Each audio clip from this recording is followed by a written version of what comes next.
यदि आपकी पत्नी आपको बार बार हिजड़ा कह के संबोधित करे, यही नहीं बल्कि आपकी माँ को भी यह कहे कि आपने कैसे हिजड़े को जन्म दिया है, और बार बार लगातार ऐसा वो कहे, तो सोचिए कि आपके मानसिक स्थिति पर क्या प्रभाव पड़ेगा, आपके जीवन में क्या बीतेगा।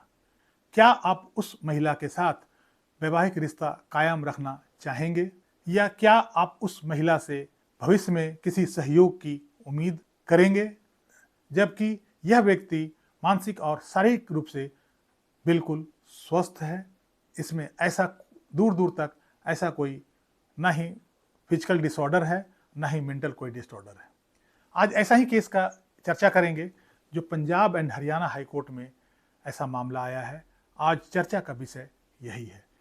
इस केस में क्या हुआ, शादी बची या टूटी, लड़की का क्या हुआ, लड़के का क्या हुआ, सारी बातें, और कोर्ट ने क्या कहा, सारी बातें आज इस पर डिस्कस करेंगे।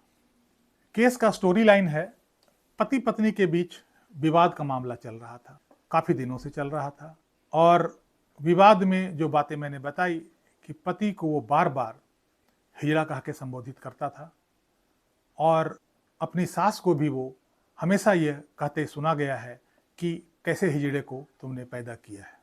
इस कारण से भी और किसी अन्य कारण से भी दोनों में विवाद चल रहा था। इसके बाद वो महिला घर छोड़कर कहीं अलग रहने लगी, और लगभग 6 साल से वो अलग रह रही थी।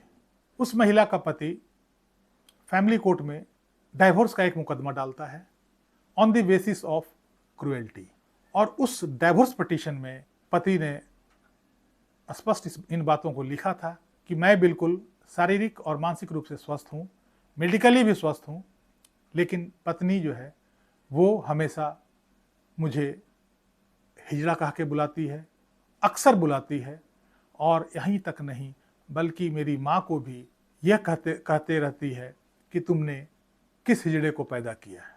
यह बात दिल को चुभती है, मानसिक रूप से वेदना देती है।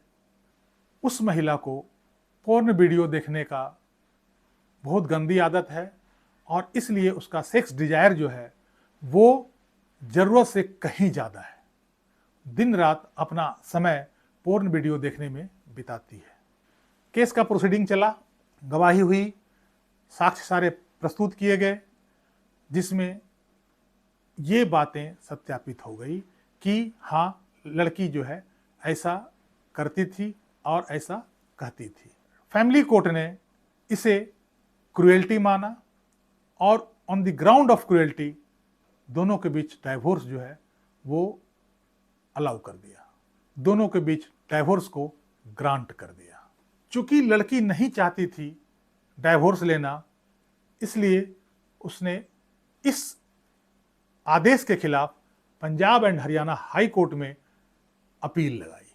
अपील में भी बहस के दौरान जो पति पक्ष से इन्हीं सब बातों को रखा गया कि उसकी पत्नी जो है वो महिला हमेशा उसे हिजड़ा कह के बुलाती है, उसकी माँ का अपमान करती है, और अक्सर अपनी सासू माँ को यह कहती है कि तुमने कैसा हिजड़ा पैदा किया है, जबकि वो शारीरिक, मानसिक और मेडिकली बिल्कुल फिट है।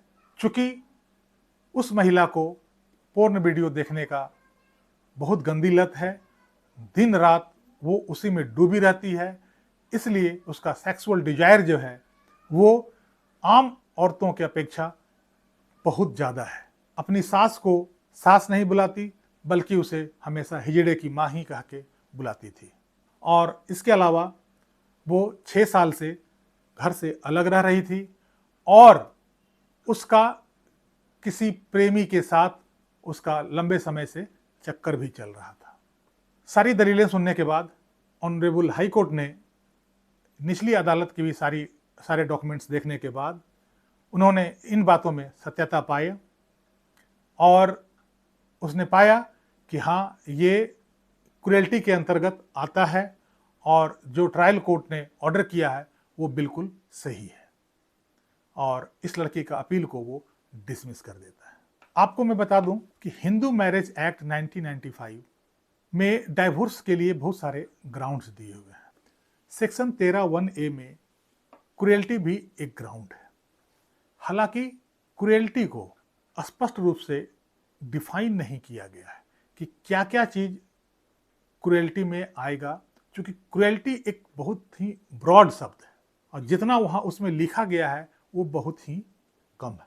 तो क्रुएल्टी का जो परिभाषा है, डे बाय डे जैसे जैसे केस आगे बढ़ता है, कोर्ट का फैसला आता है, वैसे वैसे क्रुएल्टी का डेफिनेशन का एरिया बढ़ता जाता है और कोर्ट जब पाती है कि नहीं ऐसा करना भी क्रुएल्टी में आता है तो उसको क्रुएल्टी मान लिया जाता है।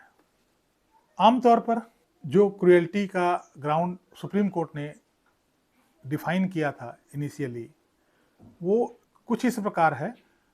इसके अलावा बहुत सारे चीज क्रुएल्टी के अंदर समाहित हुआ है, लेकिन मुख्य तौर पे ये है कि पति पत्नी के बीच जो फिजिकल रिलेशन है उसका न रखने का कोई एक तरफा फैसला कर ले, पति कर ले या पत्नी कर ले कि हमको फिजिकल रिलेशन नहीं रखना है, तो इसको भी क्रुएल्टी माना जाता है।